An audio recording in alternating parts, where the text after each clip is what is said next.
You swipe a piece of plastic and walk out with something you didn't have 5 minutes ago. No cash left your hand, no pain, no hesitation, just a quiet thought. I'll deal with it later. That's the moment everything changes.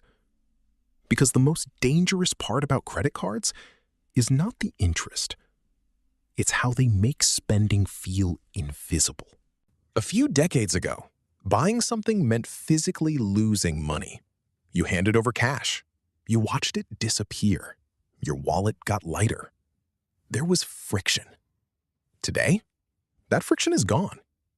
Now it's just a tap, a swipe, a number on a screen that doesn't feel real.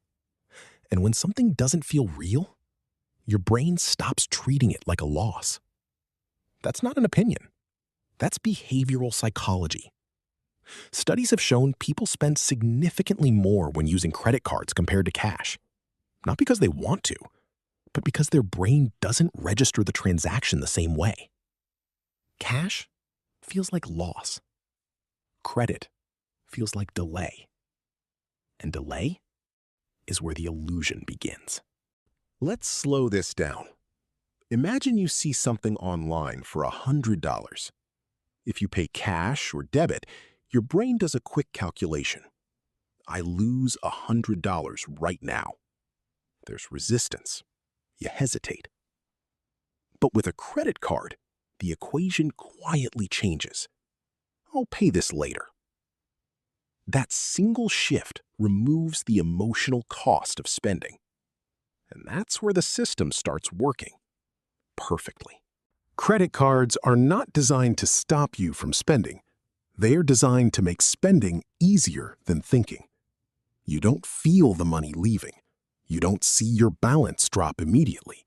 You don't experience the consequence in real time. So your brain assumes this is fine, until it isn't. Here's where it gets more interesting. Let's say you buy that $100 item. No big deal. Then another $50. Then $200. Then a few small things that don't feel like much. Because small purchases are the most dangerous. They slip through unnoticed.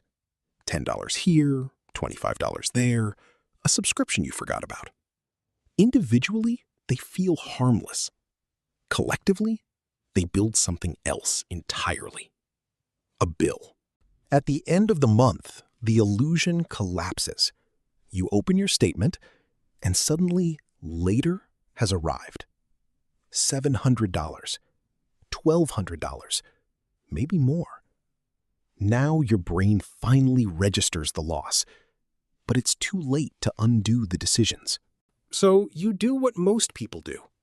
You don't panic, you rationalize. I'll just pay the minimum for now. And that's where the real trap begins. Because minimum payments are not designed to help you. They are designed to keep you in the system. Let's say your balance is $1,000. Your minimum payment might be around $25. That feels manageable, almost comforting. But here's what's actually happening behind the scenes.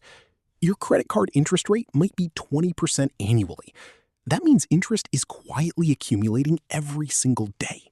So when you pay only $25, a large portion of that doesn't reduce your debt. It just pays the cost of carrying it. You're running on a treadmill, moving, but not getting anywhere. Now, stretch this out over time. Months turn into years.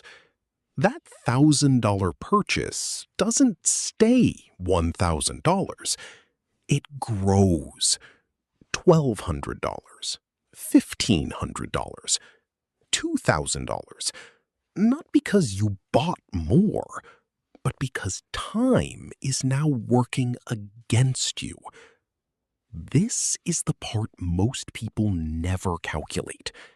They think they're paying for what they bought, but they're actually paying for the delay. And here's the irony. Credit cards advertise convenience, rewards, cashback, points. Earn while you spend. But the system doesn't rely on people who pay everything off immediately. It relies on people who carry balances, because that's where the profit is. Interest, fees, time. Think about that for a second. The entire model works best when you believe you're in control, while slowly losing control. Now, zoom out.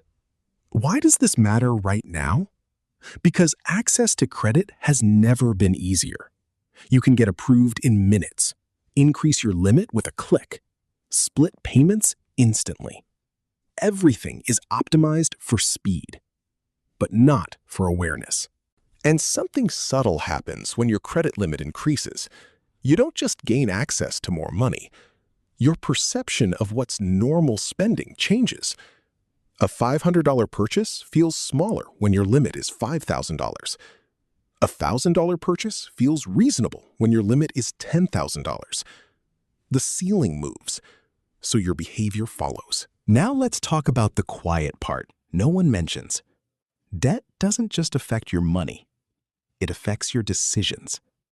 When you carry a balance, something shifts in the background. You become slightly more cautious, slightly more stressed, slightly more dependent on your next paycheck.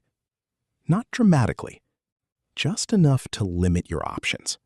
And that's how a tool becomes a trap.